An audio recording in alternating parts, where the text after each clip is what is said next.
Bom dia, comunidade Paz e Bem. Meu nome é Adriana, sou a Adriana de Nanã, do Ilha Chama Nanã. E, como sempre, tenho a grata satisfação de estar aqui mais uma manhã de quinta-feira com vocês. Bom, como todo programa, que não pode faltar, nosso ebó semanal, nosso ritual da gratidão. Ebó, para quem está me ouvindo pela primeira vez, são rituais diversas as possibilidades que serve para levar energias ruins embora, trazer boas energias, ajuda a nos reconduzir às vezes algum comportamento, que são no caso dos ebós comportamentais, e comportamentos que às vezes a gente precisa mudar de situações, coisas que a gente faz que pode estar nos prejudicando, prejudicando a nossa família, prejudicando a nossa comunidade. Então, toda semana a gente gosta de fazer nosso ritual, nosso ebó da gratidão. E por que eu faço exercício e esse ebó com vocês da gratidão? Porque na nossa sociedade nós somos forjados numa estrutura onde a gente é levado a valorizar muito mais as coisas ruins, as situações ruins que a gente vive, do que as boas situações, do que os bons momentos. Aí chega no momento que parece que a gente só está vivendo coisa ruim, e não é verdade. Por pior que seja a situação, tem coisas boas também que acontecem. Quantas vezes em momento de desespero, momentos que a gente acredita que tá tudo acabado na nossa vida, aparece a pessoa certa na hora certa e que nos ajuda a nos reconduzir, que estende a mão, que nos acolhe no momento de aflição. E devemos ser gratos, sim. Ah, Adriana, você é grato pelas coisas ruins? Não, mas ser grata por, mesmo nos piores momentos, sempre aparecer alguém, que é uma forma da espiritualidade, quando a gente pede, quando a gente ora, reza, independente da matriz religiosa, da sua orientação religiosa, quando a gente se dirige ao invisível, quando a gente se dirige à espiritualidade no momento de aflição, e muitas vezes as pessoas ficam aguardando uma resposta mágica. E quer magia maior do que aparecer a pessoa certa que nos conduz para a solução daquele problema, ou amenizar aquele problema, ou nos acolher naquele momento terrível que a gente possa estar vivendo. E por isso eu sou muito grata. Eu sou grata por estar com saúde, sou grata por ter amigos leais, eu sou grata por ter pessoas que se dispõem a me conhecer e me aceitar como eu sou, com todos os meus erros e os meus acertos.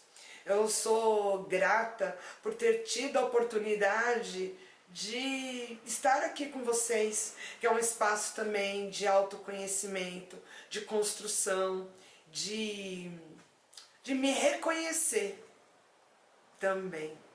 E por isso eu sou muito, muito grata. Bom, dando continuidade na nossa série, estamos falando sobre orixás e caráter. Eu já fiz uma série anterior falando sobre o bom caráter, sobre a importância de cultivarmos o bom caráter para a construção de uma sociedade de bem viver para todos, todas e todes. E entendendo que o que a gente está vivendo hoje, muito do que está imposto, está presente na nossa sociedade, que somos conduzidos, somos forçados muitas vezes a viver e conviver, tem nos levado a um processo de adoecimento. É uma sociedade cada vez mais excludente. E eu acredito que nas culturas tradicionais, no meu caso, mais especificamente nas culturas tradicionais de matriz africana, nós temos receitas, temos receita de bolo, né? Nós temos indicações de que é possível a gente se relacionar melhor, tanto conosco como com o meio. E no caso dos orixás, também quem acompanha, quem é de orixá, quem já leu um Itã, um mito, sobre orixá. Tá passando um avião aqui agora, vocês sabem que a minha vida é desse jeito. Tem ali, inclusive tô do lado de uma obra também, que daqui a pouco pode ter, né, as marteladas, que é esse mundo moderno, né, e urbano que a gente vive. Mas quem vive orixá, ou quem já estudou, pesquisou em algum momento um Itã de orixá, ali tem lições de vida, ou dicas, né, de situações que orixá viveu e como ele passou por essa situação, errando ou acertando, mostrando que todos nós podemos errar ou acertar. E que essa lição, essas lições presentes nos Itãs, na vivência com o orixá, nos ensina, nos ajuda para cultivar o bom caráter. E eu digo cultivar porque caráter não vem pronto. Não vem pronto. Por mais correta que a pessoa seja, busque ser, a gente sempre pode renovar, a gente sempre pode se rever. Porque é numa fração de segundo que a gente toma uma decisão errada. Numa fração de segundo que a gente pode ser injusto. Então, eu costumo dizer em casa que se a gente cultua, se a gente cultiva o bom caráter, se a gente está sempre nesse exercício dessa reflexão do que é o bom caráter, isso de acordo com a realidade de cada um, numa hora dessa fração de segundo, num momento qualquer que sejamos atravessados, é muito mais fácil de tomar a decisão mais correta. Então, por isso que eu faço esse exercício aqui, tem esse espaço de troca a partir dos estudos que eu faço. E hoje nós vamos falar sobre Oxóssi, um caçador, é um orixá que eu tenho um carinho, um amor muito grande. Muitas vezes, eu devo minha vida várias vezes para Oxóssi, nos momentos mais difíceis. Muitos dos momentos mais difíceis da minha vida, a solução, o socorro, a mão foi estendida muitas vezes por uma pessoa do Oxóssi. E por isso eu sou muito grata, é uma forma de Oxóssi se mostrar vivo na minha vida. E o que eu entendo, o que eu observo, e aí eu falo eu, Adriana, porque outras pessoas podem ter outras visões, inclusive eu gosto muito quando vocês trocam comigo, fazem perguntas sobre isso. Oxóssi é aquele caçador que um dos Itãs mais conhecidos dele é do caçador de uma flecha só. É aquele que resolve tudo com uma única flecha. Ele vai e ele caça e ele não tem um monte de flechas. Então ele tem que trazer a solução, ele tem que resolver essa caça com uma única flecha. E o que esse Itã está nos ensinando? O foco. O quanto é importante estarmos focados nos nossos objetivos. Porque se ele se distrair, se ele se perder, se ele gastar a flecha, essa única flecha, em algo que não era o seu objetivo, ele vai voltar sem a caça. E disso depende o seu sustento e de toda a sua comunidade. Quantas vezes a gente tem um objetivo na vida, um projeto, algo que nos toca para realizar, e no percurso a gente tromba com várias pessoas, várias situações, acontece um monte de coisa e a gente se distrai. E às vezes a gente se distrai a tal ponto que a gente até esquece do nosso projeto. E muitas vezes a gente se distrai trabalhando no projeto dos outros, resolvendo o problema da vida dos outros, que é muito mais fácil. É muito mais fácil eu resolver o problema dos outros do que os meus problemas. Porque para eu resolver de fato os meus problemas, eu tenho que encarar meus erros e acertos de frente também. Então é muito fácil. Eu de fora, eu observo, eu olho, falo, fulano, você está errando aqui e aqui. Não, faça tal coisa. Ou eu vou pessoalmente e já vejo a situação, a solução daquele problema, pulo na frente da pessoa, tiro dela a oportunidade dela aprender. Eu tiro dela a oportunidade dela se realizar, porque a gente se realiza na resolução dos nossos problemas. No processo pode ser doloroso, no processo pode ser incômodo, pode ser. Mas quando a gente conclui, a gente se sente realizado. E quando eu pulo na frente, né, que eu gasto a minha única flecha para resolver o problema do outro, às vezes eu não resolvo, posso resolver, mas não ajudo. Quando eu digo que às vezes a gente tira a oportunidade, isso pode ser de filho, de funcionário, de parente, de pai e mãe. Eu tiro da pessoa a autoridade dela, a oportunidade dela resolver o problema dela. Porque apoiar é diferente de eu pular na frente e resolver. É muito diferente. Eu gasto minha única flecha e aí muitas vezes nem o outro e nem eu. Aí tem vários exemplos possíveis. Quantas pessoas têm projetos? Às vezes vou dar o exemplo de uma empresa. Ela gosta de cozinhar, gosta muito de cozinhar. Tem sonho de montar ou um restaurante ou um negócio ligado ao alimento, aquilo que ela gosta de produzir, de cozinhar. Só que ela passa uma vida, cada vez que ela pensa, ai, nossa, eu fui mandada embora, vou usar esse dinheiro para montar o meu restaurante ou para trocar meus equipamentos, comprar equipamentos que eu vou investir no meu plano.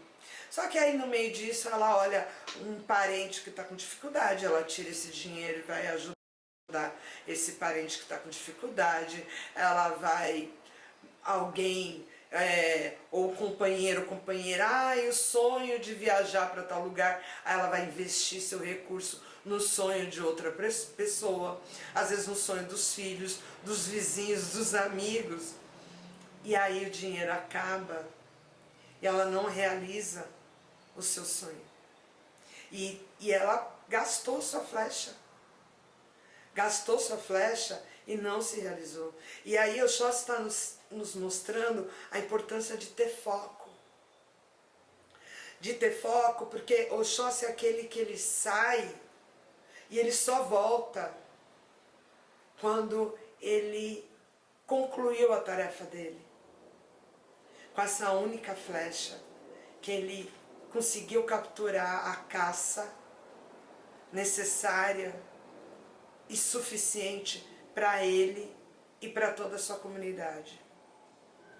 Ou para resolver o problema, matar o monstro que possa estar ameaçando a ele e a toda a sua comunidade. Porque quando a gente cresce, a gente naturalmente acaba influenciando no crescimento daqueles que estão em nossa volta. Ou seja, é necessário a gente ter foco nos nossos objetivos. E aí, vocês sabem que eu gosto muito dos ditos populares, eu lembro sempre muito de coisas que minha avó falou, ou que minha mãe disse que minha avó falava, ou coisa parecida. E tem algo assim, tem coisa que os mais velhos dizem, né, de a gente ter essa... Eles mostram muito da importância da gente ter o foco e o objetivo nas nossas ações. Quando diz, não pode descobrir um santo para cobrir o outro. Porque você tira a sua coberta, você cobre o outro, você tira a roupa de si para agasalhar uma outra pessoa, mas isso só é válido se você tem outros, se você tem a mais. Porque senão o outro se aquece e você morre de frio. E qual a vantagem disso? Nas relações familiares, é muito fácil sermos cobradas e sermos engolidas por demandas de marido, de esposa, de filho, dos pais. E aí a gente vai minguando, a gente vai, às vezes, quando a gente vem para cumprir um determinado objetivo e você não trilha o seu caminho, às vezes a gente, dependendo da pessoa, ela morre todo dia um pouco. E aí você gasta toda a sua energia se dedicando no projeto e nas necessidades dos outros, não focando em você, e você um dia deixa de estar, deixa de existir, fisicamente ou emocionalmente. E consequentemente isso acaba prejudicando muito mais toda a sua família. Tem um exemplo que eu costumo dizer, que se eu estiver num deserto e meu filho pequeno, meu filho já está grande, apesar de insistir de ser criança, que é normal hoje em dia, a juventude nessa resistência de amadurecer. Eu estiver perdida no deserto, eu e meu filho, e só tiver um pouco de água. Nós somos educados hoje de uma forma que, nossa, é óbvio que você tem que dar a água, toda a água para o seu filho. E aí saiba que, se eu beber a água, é uma possibilidade de nós dois sobrevivermos. Porque eu vou ter energia para buscar a saída daquele problema.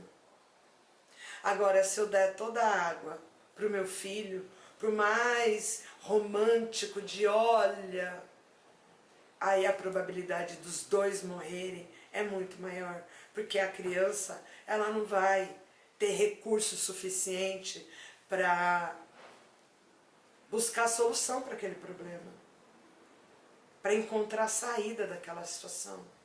Então é muito importante observarmos o que Oxóssi nos ensina quando fala do foco. Se eu não investir em mim, eu não posso esperar que os outros invistam. É lógico, tudo isso eu falo a partir de um olhar, não estou falando de sonhos, porque hoje somos muito atravessados pela mídia, pelas novelas, por cinema, por filmes, aquela coisa fantástica, onde tudo muito romantizado. Estou falando porque a gente também, os nossos objetivos, quando o Oxóssi sai para uma caça, a caça existe. Ele sai para a caça de algo concreto. Ele tem que ser estrategista. Ele observa, ele tem que estar bem de saúde. Ele vai, se ele precisar se preparar, ele vai usar o tempo necessário para se preparar e ele vai enfrentar a presa, né, a caça, de acordo com os recursos que ele tem. Os seus recursos físicos, emocionais e materiais, para que ele tenha um bom sucesso. Não adianta se o Oxóssi tem como recurso uma flecha que não é capaz de pegar um elefante, se é uma flecha que ela só é capaz de pegar aves, ele vai se dedicar e vai pensar estratégias de caçar, de conseguir capturar o maior número de aves, ou a maior ave. Mas ele vai atrás de uma ave, se ele só tem recurso para caçar aves. Ele não vai buscar um antílope, ele não vai buscar um boi, se ele só tem recursos para caçar aves. Isso não é só, é o que é possível e é aquilo que ele está preparado para fazer naquele momento. Então, quando a gente para observar as lições presentes nos itãs, o que os orixás nos ensinam, é a partir de algo concreto, material, e não algo fantasioso. E é importante a gente observar, principalmente na sociedade onde, com as redes, hoje com a internet, e todo mundo busca o grande sucesso num único clique. E não existe isso. Tudo demanda preparação, ter um objetivo concreto, foco nesse objetivo, para que de fato você seja capaz de se realizar. E você estando realizado, ou seja, fortalecido, estabilizado, aí sim você tem como naturalmente fortalecer a sua família, fortalecer seu grupo. Muitas vezes a gente precisa parar para cuidar de si, para estar preparado para a caça amanhã. Bom, eu espero que vocês tenham gostado e eu desejo a cada um, cada uma que tenha uma semana abençoada, com muita fartura, com muita prosperidade, que Oxóssi traga caça farta, que ajude a cada um em identificar seus objetivos e que tenha foco para alcançar os seus objetivos e que com isso cada uma seja muito próspero. Um beijo grande e até semana que vem.